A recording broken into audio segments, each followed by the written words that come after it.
Hello friends, சின்ன மருமகள் serial இனி வரப்போற எபிசோட்ஸ்க்கான ரிவ்யூ தான் பார்க்க போறோம். அடுத்தடுத்து சுவாரஸ்யங்களை தெரிஞ்சுக்கிறதுக்கு இந்த வீடியோவை ஸ்கிப் பண்ணாம கடைசி வரைக்கும் பாருங்க. நம்ம அப்பத்தா இருந்துட்டு தமிழ்ச்செல்வியை நினைச்சு ரொம்பவே ஃபீல் பண்ணிக்கிட்டு இருக்காங்க. எதுக்காகனா, ஒரு பக்கம் சேது சந்தோஷமா ஐஸ்வர்யாவை கல்யாணம் பண்ணிக்கிட்டு வாழ போறான்.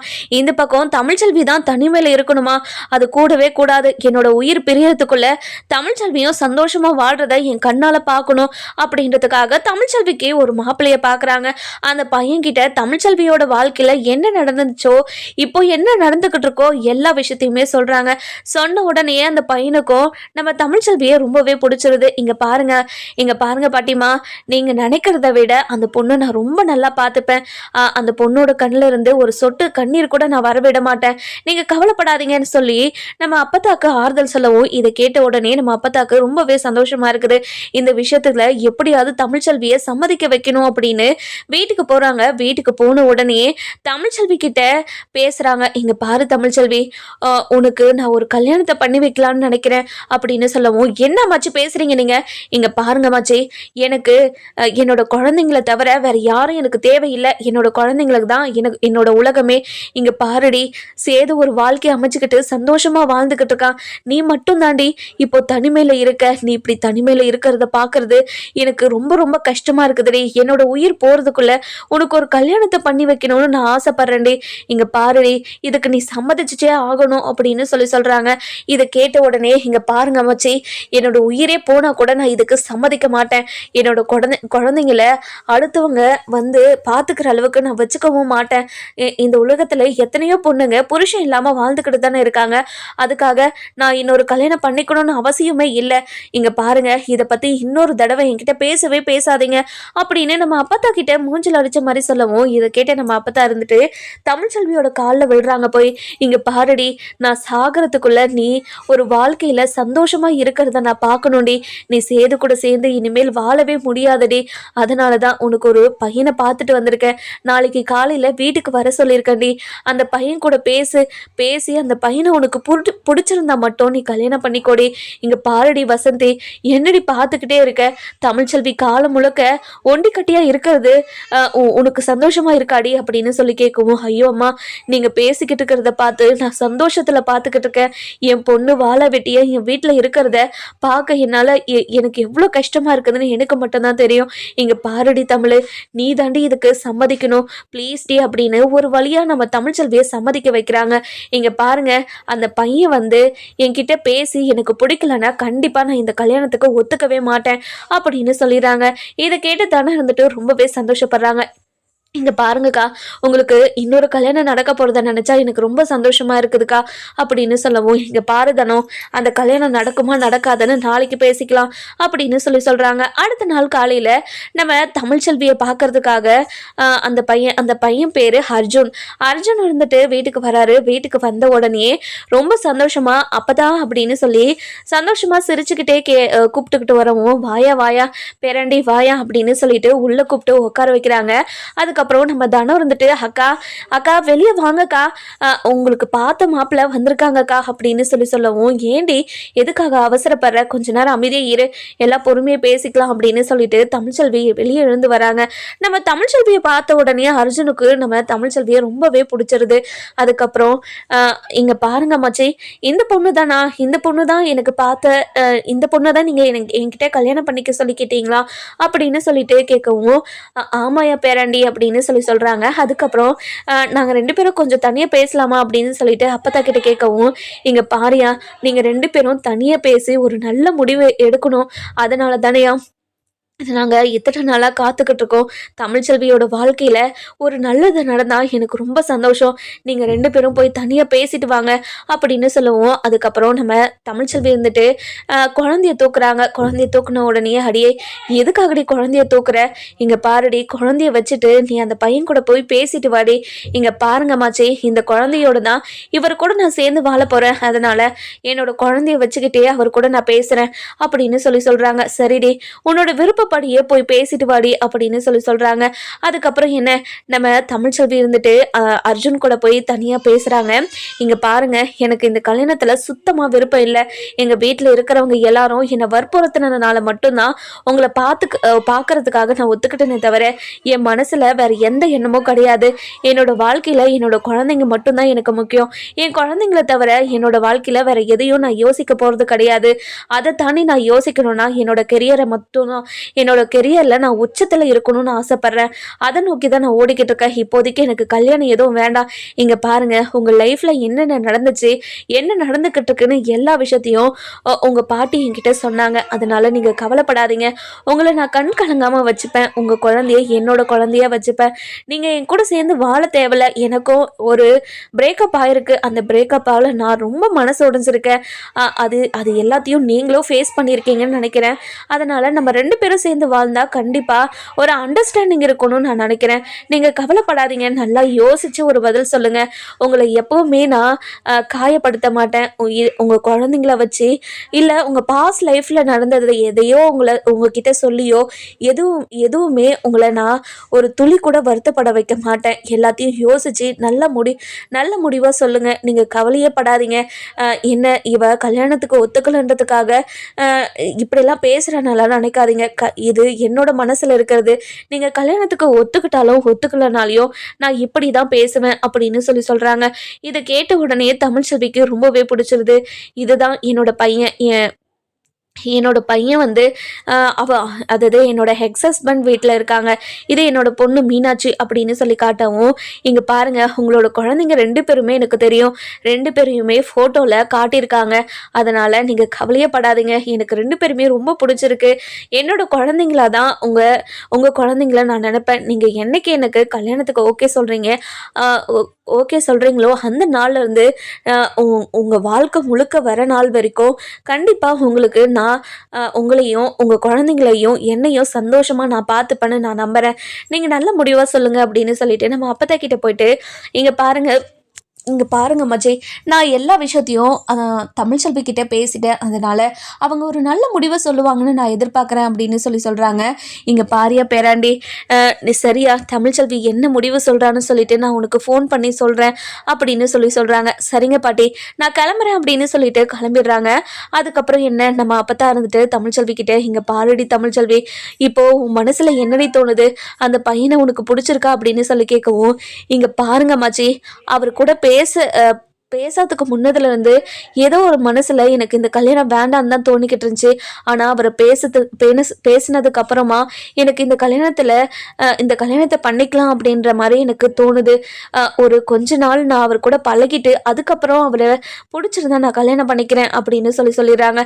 இன்னொரு பக்கம் நம்ம சேது இருந்துட்டு ஐஸ்வர்யா நம்ம மீனாட்சியை காப்பாத்தினால ரொம்பவே எமோஷ்னலாக நம்ம சேது இருந்துட்டு ஐஸ்வர்யா கூட அட்டாச் ஆயிடுறாரு. இங்கே பாரு ஐஸ்வர்யா, என்னோட குழந்தைங்கள உன்னோட குழந்தைங்களா நினச்சி இப்படி வளர்த்துக்கிட்டு இருக்க பார்த்தியா, எனக்கு ரொம்ப ரொம்ப சந்தோஷமாக இருக்குது. என் குழந்தைங்க மேலே இவ்வளோ பாசம் வச்சுருக்க உன்னை நான் இனிமேல் தவிக்க விட மாட்டேன், கஷ்டமும் படுத்த மாட்டேன். உன்னை தள்ளி வச்சு உன்னை எந்த சூழ்நிலையும் காயப்படுத்த மாட்டேன். இனிமேல் நான் உன் கூட சேர்ந்து வாழ்கிறேன் அப்படின்னு நம்ம ஐஸ்வர்யாவுக்கு வாக்கு கொடுத்துட்றாங்க. இது கேட்ட உடனே வீட்டில் இருக்கிற எல்லாருமே ரொம்ப சந்தோஷப்படுறாங்க. நம்ம அதாவது நடேசன் இருந்துட்டு, இங்கே பாரு சேதோ, இந்த வாழ்க்கையிலையாச்சும் நீ சந்தோஷமாக வாழணும். முன்னாடி அமைஞ்ச வாழ்க்கை தான் உனக்கு இப்படி ஆயிடுச்சு.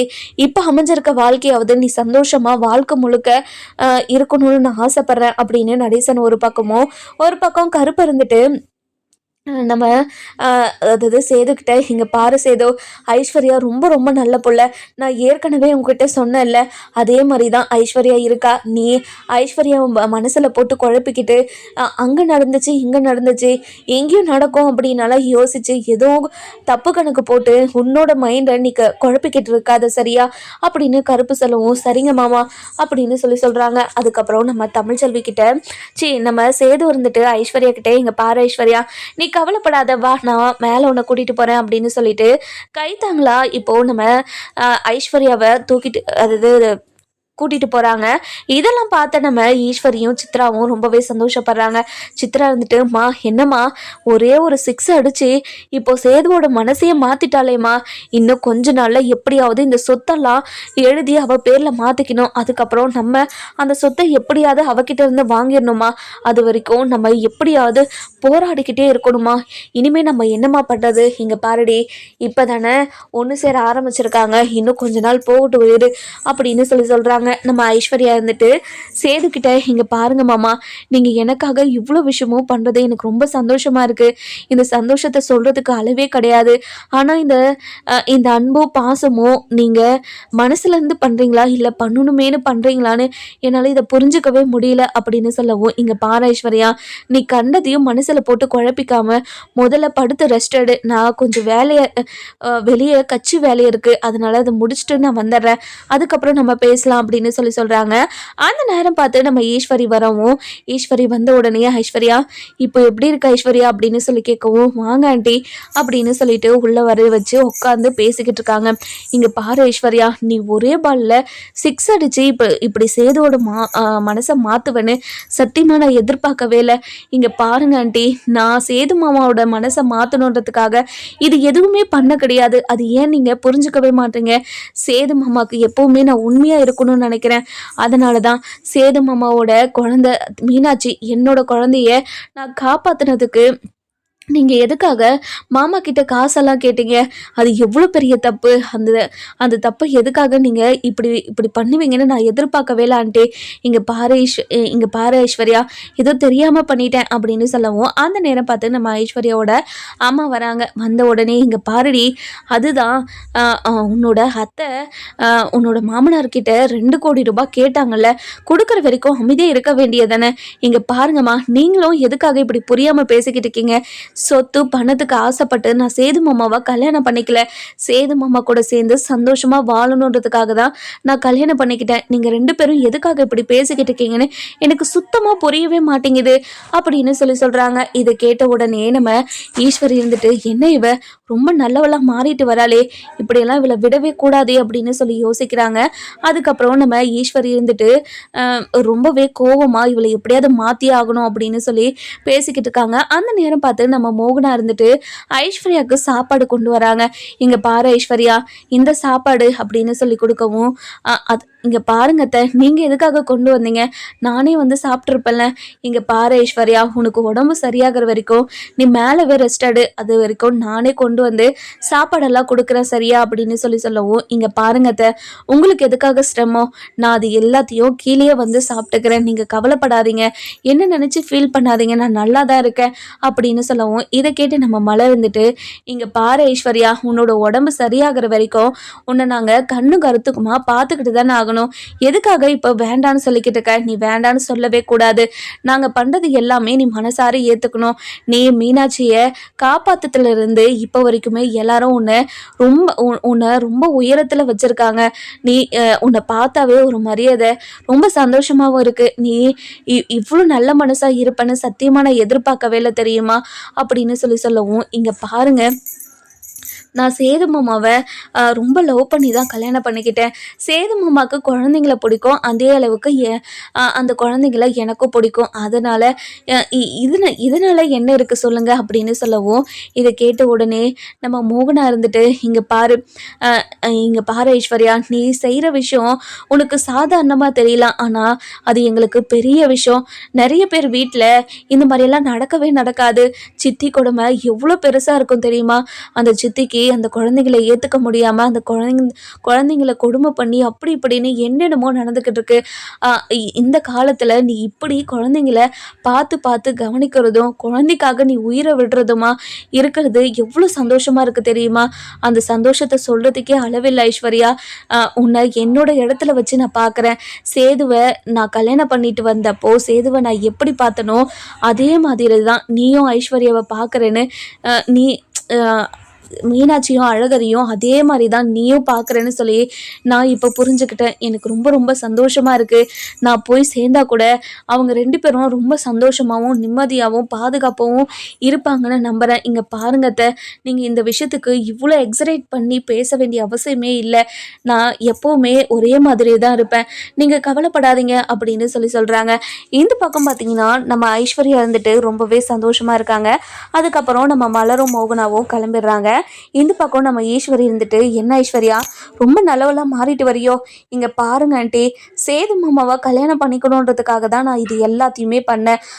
அதுக்கப்புறமும் சேது மாமா கஷ்டப்படுற மாதிரியோ இல்லை சேது மாமா வருத்தப்படுற மாதிரியோ நான் ஏதாச்சும் நடந்துக்கிட்டா அவருக்கு தானே கஷ்டம். அதனால தான் நான் அவருக்கு கஷ்டம் கொடுக்குற மாதிரி எந்த விஷயத்தையும் செய்யக்கூடாதுன்னு முடிவெடுத்தேன். வேறு எதுவும் இல்லை ஆண்டி. நான் எப்போவுமே நான் தமிழ்ச்செல்விக்கு ஒரே ஒரு துரோகத்தை பண்ணியிருக்கேன். அவங்களோட வாழ்க்கையை பறித்து நான் அவங்களோட வாழ்க்கையை நான் வாழ்ந்துக்கிட்டு இருக்கேன். என்னைக்கு இந்த விஷயம் மாமாவுக்கு தெரிஞ்சு மாமா ரொம்ப கோவப்பட்டு என்னை வீட்டை விட்டு அனுப்புவாரோன்னு நினச்சி நானே ரொம்ப வருத்தப்பட்டுக்கிட்டு இருக்கேன். இந்த விஷயத்த நானே மாமா கிட்ட சொல்லலான்னு கூட நினச்சிருக்கேன். ஆனால் இந்த விஷயத்த சொன்னால் நீங்கள் 2 பேரும் என்னால் மாட்டிப்பீங்கன்றதுக்காக தான் நான் அமைதியாக இருக்கேன். நீங்கள் 2 பேரும் எனக்காக தான் நீ இந்த விஷயத்தெல்லாம் பண்ணீங்க. சேது மாமாவை எப்படியாவது எனக்கு கல்யாணம் பண்ணி வைக்கணும்னு தமிழ்ச்செல்வியை இந்த வீட்டை விட்டு துரத்துனீங்க. ஆனால் இந்த விஷயம் மாமாவுக்கு தெரிஞ்சிச்சுன்னா கண்டிப்பாக மாமா ரொம்ப வருத்தப்படுவார் அப்படின்னு சொல்லி பேசிக்கிட்டு இருக்காங்க. அந்த நேரம் பார்த்து நம்ம சேது வந்துடுறாரு. வந்த உடனே நம்ம சேது இருந்துட்டு ஐஸ்வர்யா பேசுகிறதெல்லாம் கேட்டுட்டு அப்படியே உறைஞ்சி போய் நின்றுக்கிட்டு இருக்காங்க. அதுக்கப்புறம் என்ன நம்ம ஐஸ்வர்யா இருந்துட்டு, இங்கே பாருங்க ஆண்டி, இனிமேலும் நீங்கள் தமிழ்ச்செல்விக்கு எதிராவோ இல்லை சேது மாமாவுக்கு எதிராவோ இல்லை இந்த குடும்பத்துக்கு எதிராவோ ஏதோ செய்யாதுங்க ஆண்டி. அது சேது மாமாவை தான் கஷ்டப்படுத்தும். சேது மாமாவை கஷ்டப்படுத்துகிற மாதிரி நான் இந்த வீட்டில் எதுவுமே செய்ய மாட்டேன் அப்படின்னு சொல்கிறாங்க ஐஸ்வர்யா அப்படின்னு சொல்லிட்டு சேது சொல்லவும், அதுக்கப்புறம் ரொம்பவே பதட்டமா மாமா வாங்க மாமா அப்படின்னு சொல்கிறாங்க. அதுக்கப்புறம் என்ன நம்ம தமிழ்ச்செல்வி இருந்துட்டு அப்பத்தா கிட்ட போயிட்டு, இங்கே பாருங்க அப்பத்தா, எனக்கு இந்த கல்யாணத்தில் சம்மதம், நீங்கள் இந்த கல்யாணத்துக்கு ஏற்பாடு பண்ணுங்க அப்படின்னு சொல்லிடுறாங்க. இது கேட்ட உடனே நம்ம அப்பத்தா வீட்டில் இருக்கிற எல்லாருமே, அதாவது வசந்தி, நம்ம செல்லப்பாண்டி, நம்ம தனம்னு சொல்லிட்டு எல்லாருமே ரொம்ப சந்தோஷப்படுறாங்க. தனம் இருந்துட்டு, இங்கே பாருங்கக்கா, நீங்கள் இவ்வளோ சீக்கிரமாக கல்யாணத்துக்கு ஒத்துப்பீங்கன்னு சத்தியமாக நான் எதிர்பார்க்கவே இல்லைக்கா. எனக்கு எவ்வளோ சந்தோஷமாக இருக்குது தெரியுங்களா? சேது மாமா ஒரு வாழ்க்கையை அமைச்சுக்கிட்ட மாதிரி நீங்களும் ஒரு வாழ்க்கையை அமைச்சுக்கிட்டது எனக்கு ரொம்ப பெரிய சந்தோஷத்தை கொடுக்குது அப்படின்னு சொல்கிறாங்க. சரிடி, நான் இதை பற்றி நம்ம ஈவினிங் பேசலாம். நான் இப்போ காலேஜுக்கு கிளம்பணும். டைம் ஆகுது, வாமா கிளம்பலாம் அப்படின்னு சொல்லிட்டு காலேஜுக்கு கிளம்புறாங்க. அங்கே போன உடனே நம்ம தமிழ்ச்செல்வியோட ப்ரொஃபஸர் இருந்துட்டு, இங்கே பாருங்கள் தமிழ்ச்செல்வி, இப்போது உங்களோட சிஸ்டர் எப்படி இருக்காங்க அப்படின்னு கேட்கவும், மேம் உங்களால் தான் மேம் இப்போது அவங்க ரொம்ப ரொம்ப நல்லா இருக்காங்க. ரொம்ப நன்றிங்க மேம், இப்படி ஒரு ஹெல்ப் பண்ணியிருக்கீங்க, ரொம்ப ரொம்ப நன்றிங்க மேம் அப்படின்னு சொல்லவும், இதை கேட்ட உடனே ரொம்பவே சந்தோஷமாக என்ன பண்ணுறது ஏது பண்ணுறதுன்னு தெரியாமல் நம்ம தமிழ்ச்செல்வி இருந்துட்டு, இங்கே பாருங்கள் மேடம், இப்படி ஒரு நன்றியை நான் எப்போவுமே மறக்க மாட்டேன் அப்படின்னு சொல்லிக்கிட்டு இருக்காங்க. அதுக்கப்புறம் நம்ம தமிழ்ச்செல்வி இருந்துட்டு, சரிங்க மேடம் நான் கிளாஸுக்கு கிளம்புறேன் அப்படின்னு சொல்லிட்டு கிளாஸுக்கு கிளம்புறாங்க. நம்ம சேது இருந்துட்டு பயங்கரமாக கற்றுக்கிட்டே இருக்கவும், இதெல்லாம் கேட்டு நம்ம மோகனா இருந்துட்டு ரொம்பவே பதறி போய் மேலே போகிறாங்க. மேலே போன உடனே நம்ம அப்பத்தா இருந்துட்டு ரொம்பவே நம்ம மோகனா இருந்துட்டு சேதுக்கிட்ட, என்னையாச்சு அப்படின்னு கேட்கவும், இங்கே பாருங்க சின்னம்மா, இங்கே நடந்துக்கிட்டு இருக்கிறதெல்லாம் உங்களுக்கு தெரியுமா? இங்கே என்ன நடந்துக்கிட்டு இருக்கு தெரியுமா? ஐஸ்வர்யாவும் ஈஸ்வரி சின்னம்மாவும் சேர்ந்து என்ன பண்ணிக்கிட்டு இருக்காங்க, என்ன பண்ணி வச்சிருக்காங்கன்னு உங்களுக்கு தெரியுமா அப்படின்னு கேட்கவும், என்னையா சொல்லிக்கிட்டு இருக்க? நீ சொன்னது எதுவுமே எனக்கு புரிய மாட்டேங்குதுயா. நீ என்ன சொல்ல வரணும் எனக்கு தெரியல. ஐஸ்வர்யாவும் ஈஸ்வரி சின்னம்மாவும் சேர்ந்து தான் தமிழ்ச்செல்வியை வீட்டை விட்டு அனுப்பியிருக்காங்க. இவங்க 2 பேரும் தான் இதுக்கு காரணம் அப்படின்னு எல்லா விஷயமும் தெரிஞ்சு ரொம்பவே கோவப்பட்டுக்கிட்டு இருக்காங்க.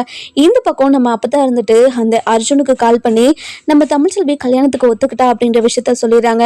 நாளைக்கே நிச்சயதார்த்தம், நாளன்னைக்கு கல்யாணம் அப்படின்ற அளவுக்கு பேசிட்டாங்க. இந்த பக்கம் பார்த்தீங்கன்னா நம்ம சேது இருந்துட்டு ரொம்பவே கோவமா ஐஸ்வர்யா கிட்ட, இங்க பாரு ஐஸ்வர்யா, நீ இப்படி ஒரு துரோகத்தை எனக்கு பண்ணுவேன்னு சத்தியமா நான் எதிர்பார்க்கவே இல்லை. எதுக்காக இவ்வளவு பெரிய துரோகத்தை நீ பண்ண அப்படின்னு கேட்கவும், இதை கேட்ட உடனே, மாமா என்னை மன்னிச்சிருங்க மாமா, உங்களை உங்களை சின்ன வயசுல இருந்தே நான் ரொம்ப லவ் பண்ணேன், உங்களை கல்யாணம் பண்ணிக்கணும்னு ஆசைப்பட்டேன். ஆனால் நீங்கள் ஒரு நாள் ஒரு பொண்ணை லவ் பண்ணி கல்யாணம் பண்ணிக்கிட்டேன்னு தெரிஞ்ச உடனே நான் எவ்வளோ வருத்தப்பட்டேன், எவ்வளோ கஷ்டப்பட்டேன். அதை நினச்சி எத்தனை நாள் அழுதுருக்கேன்னு உங்களுக்கு தெரியுமா? அது மட்டும் இல்லாமல் கொஞ்ச நாள் கழிச்சு நான் வீட்டுக்கு வந்ததும் தமிழ்ச்செல்விக்கும் உங்களுக்கும் ஏதோ பிரச்சனையாகி டிவோர்ஸ் வரைக்கும் போச்சு.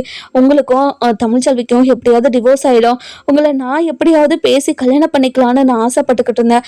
ஆனால் அப்பன்னு பார்த்து குடும்பத்தில் இருக்கிற எல்லாருமே தமிழ்ச்செல்வியும் உங்களையும் சேர்த்து வச்சுட்டாங்க.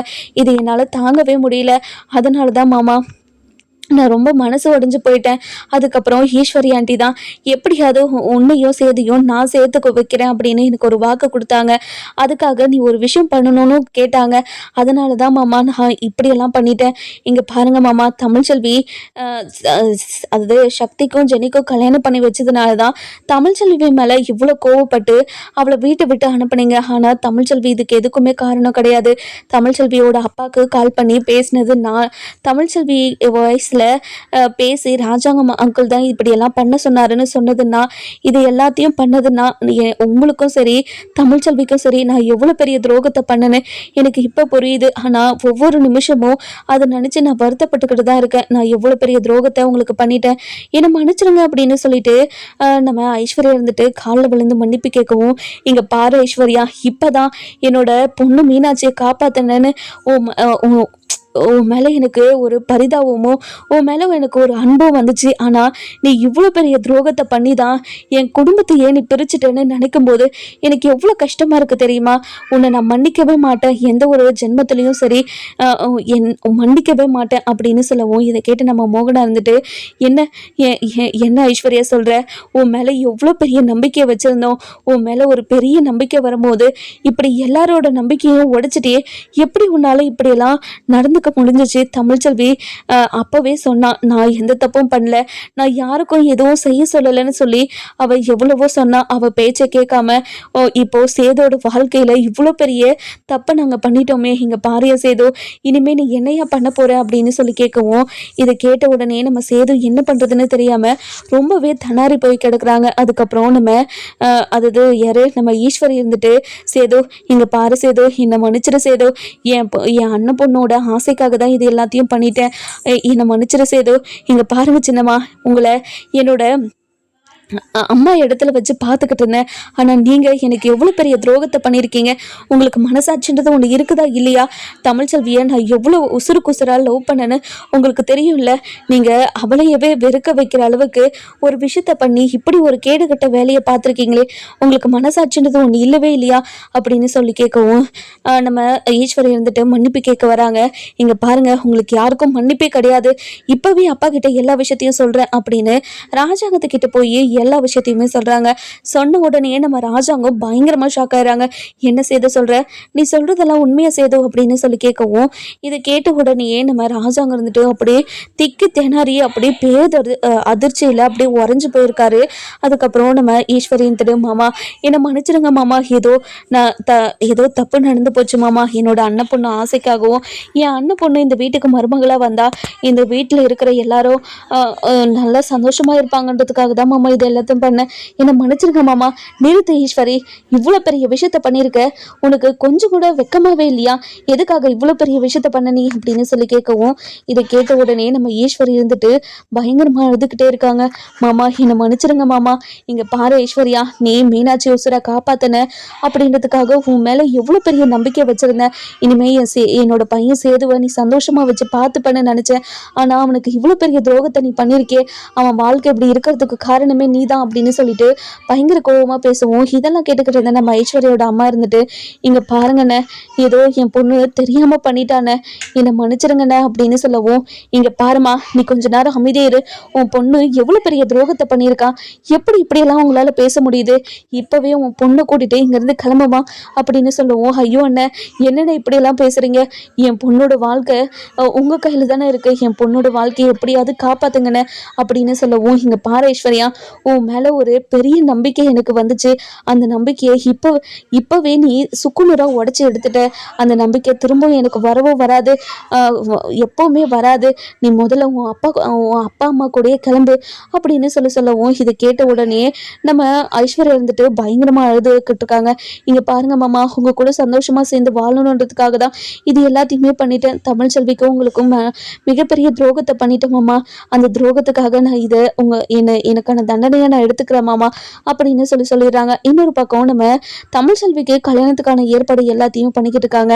நம்ம சேது இருந்துட்டு ராஜாங்கத்துக்கிட்ட, அப்பா தமிழ்ச்செல்வி கிட்ட நான் எப்படியாவது மன்னிப்பு கேட்கணும்ப்பா, அவகிட்ட மன்னிப்பு கேட்டு அவளை என் கூட சேர்ந்து வாழ சொல்லி கேட்கணும்ப்பா அப்படின்னு சொல்லவும் இதை கேட்ட உடனே நம்ம ராஜாங்க இருந்துட்டு, இங்க பாருப்பா சேது, நீ என்ன பண்ணுவ ஏது பண்ணுவேன்னு எனக்கு தெரியாது.